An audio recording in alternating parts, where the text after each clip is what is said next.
Picked this Lazy Susan up at a thrift store, and we're gonna do a black Hollywood marble on it. It's in great condition, great mechanics to it. It's level, nice thickness. So first we're going to sand it. I actually think I'm going to keep more of that sharp edge and then do the marble. Hello out there, world. I'm going to be doing a voiceover for the beginning portion of this video.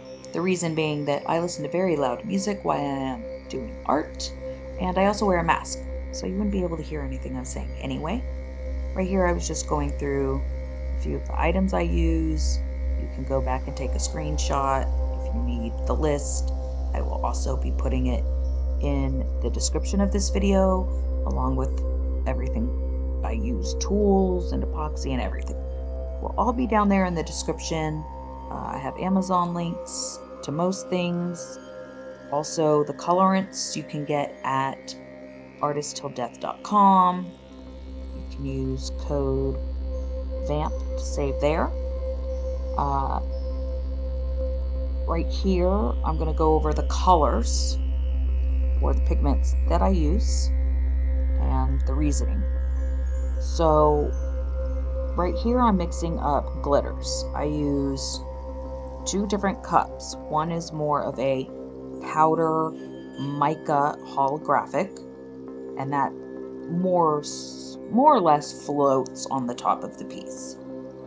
The next one I use a chunkier holographic glitter with more of a fine glitter mixed together, and that I do pretty thick and it sinks into the piece.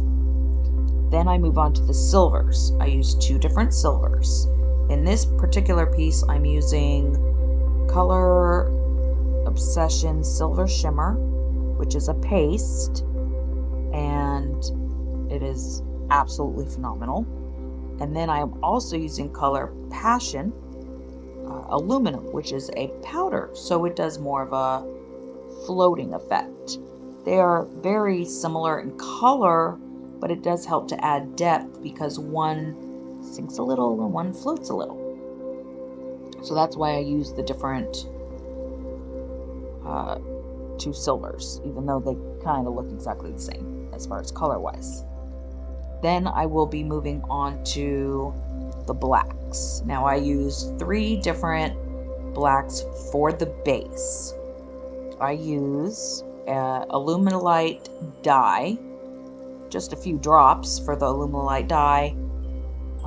Then I also use a paste.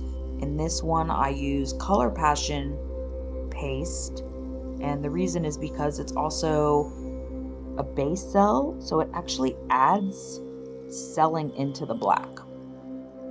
And then I use a black mica powder, and you can find different shades of black. You can use shimmers or blacks with glitter or more charcoal and grays if you want a little bit more contrast in the piece. But just adding 3 different pigment types, all in black, it already adds depth in just that alone. Like, that could be your whole finish, just 3 different blacks, but there is a movement, and when you really look into the video and kind of look close, you'll see a very faint selling action and lines going through. So ultimately, the reason that this video is obviously much longer than most of mine is I have another table that I did this finish on. I also did a video with Rhonda at RK3 Designs on this finish. There were a few steps left out. I do get questioned about this weekly.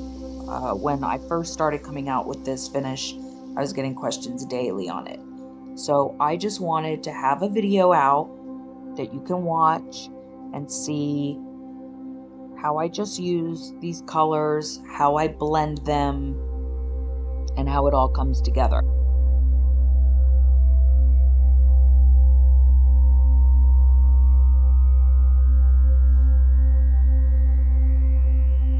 So here I'm just going to start adding the blacks. I use my hand, blend it all together.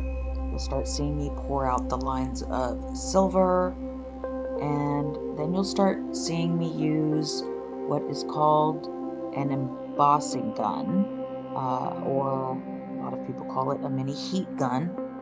The reason I like this particular tool is it does not get as hot as some heat guns, so the chance of you burning your resin is a lot lower. You can still do it, but the chances are a lot lower. And it is a more concentrated heat, so you can really do more detailed line flow and get those lines when you pour to look a little bit more natural. You know, you could push, say, the black over a little silver, or push the silver over the black, get a few different effects that way. It fogs out a little bit. It just overall makes the lines not harsh, which is what tends to be the issue with a lot of people that do countertops, and it doesn't necessarily look as natural when it's just tons of very harsh lines. Even say a marble like a panda marble that's, you know, black and white and very contrast. If you really get up close and look at that, the edging of those lines and where they meet are a little bit kind of blurred out and melted a little bit. So that is why I like this particular tool, and I didn't really talk about it in the other videos, so I really wanted to make sure that people understood why I use this embossing gun. And at the very end, you can, you know, torch out your bubbles if you're doing like a counter or something like that. But this is just a great tool to use. I have a few of them. This one that I'm using in this video, just tried it out for the first time. It has 2 different heat settings, and I'm absolutely loving it. And the other thing that was not as clear in the other videos is why it's actually called Hollywood marble. I do love bling, and I love a glitter, and I definitely love a holographic look. So when you add these thin veins and these pops of glitter into the marble look, just add something to it, and I love it. And it's the black and silver is very old Hollywood to me, and then new Hollywood is glamorous and blingy. I am from Hollywood, I've lived in Hollywood, so this marble is personal to me, and I love this look. And I actually really want to do a counter or bathroom vanity. I think it would actually look amazing as shower walls. When people put those big showers, like those walk-in showers, I think this look in a glam bathroom, phenomenal.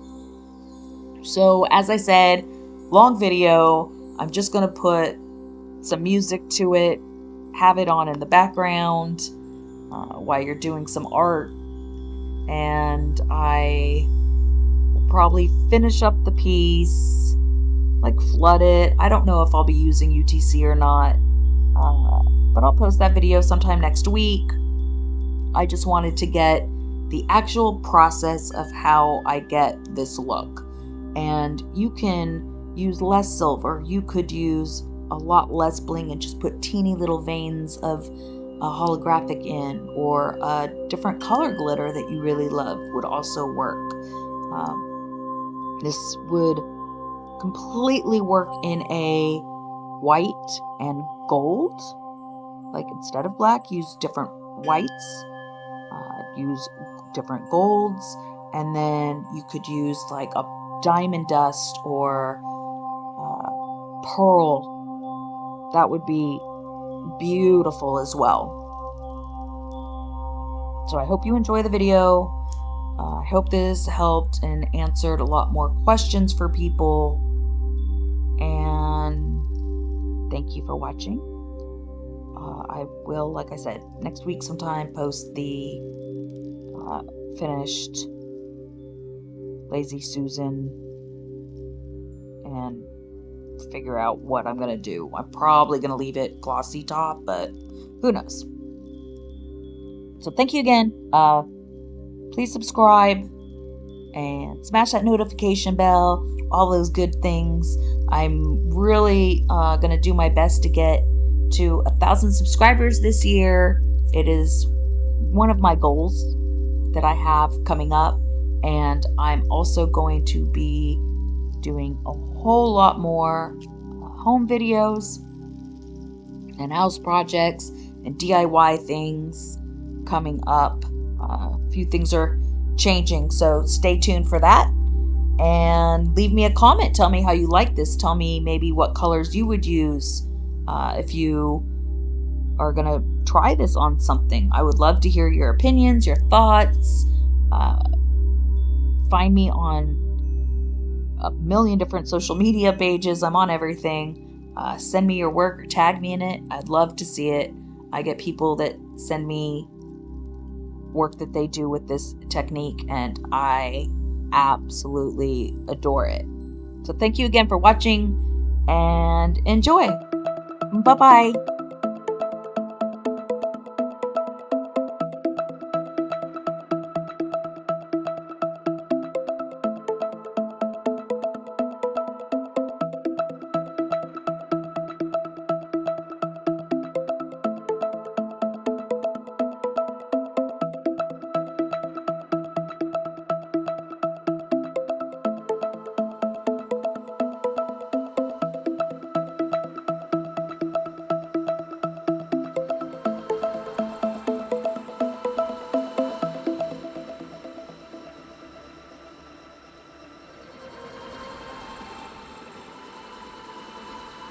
And I'm back real quick. I just wanted to acknowledge I am very aware of the glare.